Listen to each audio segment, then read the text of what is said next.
Assalamualaikum warahmatullahi wabarakatuh. Hello everyone, we are from group 1. For first of all, I want to introduce myself.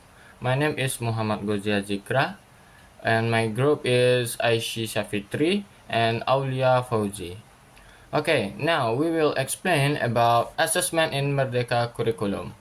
First of all, I want to explain the background of assessment in Merdeka curriculum.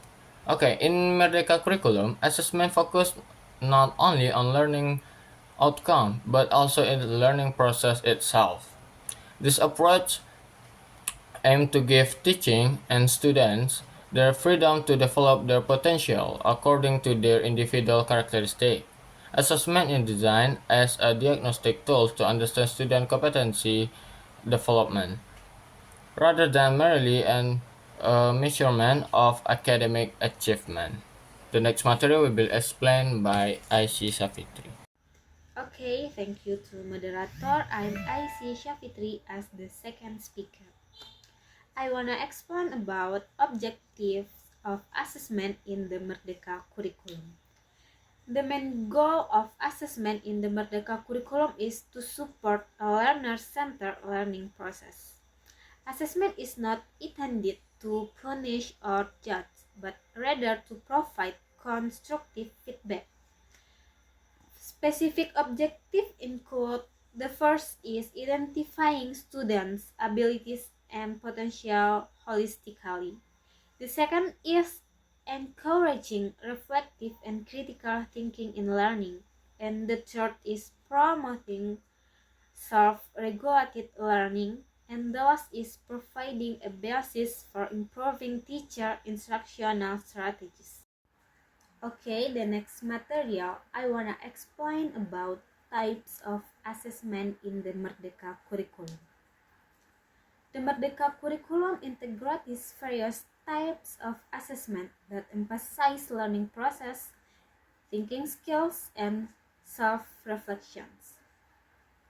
There are three main types. For the first is diagnostic assessment. Diagnostic assessment is conducted at the beginning of instruction to determine students' readiness and prior knowledge.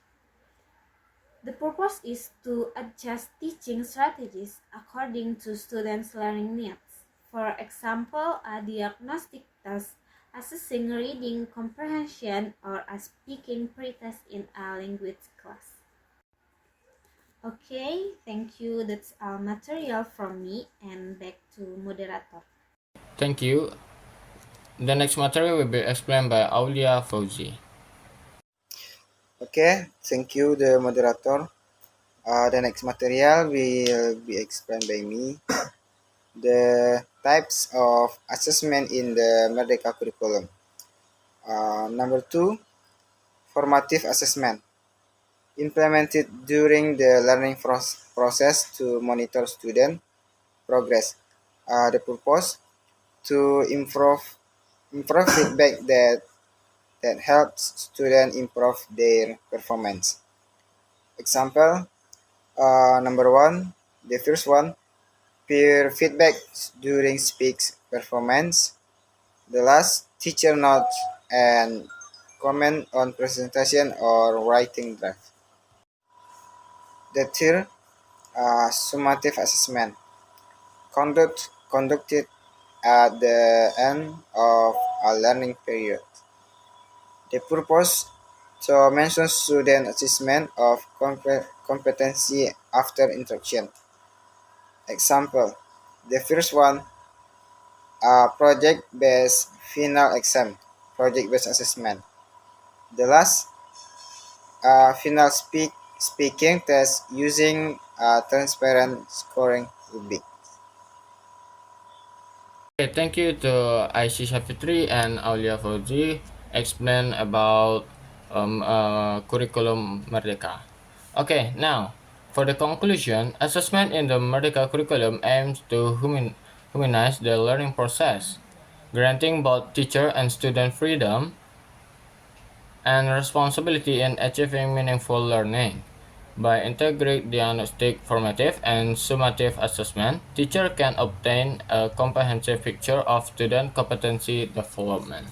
Okay, that's all for our group. Thank you for your attention and participation. See you in the next session.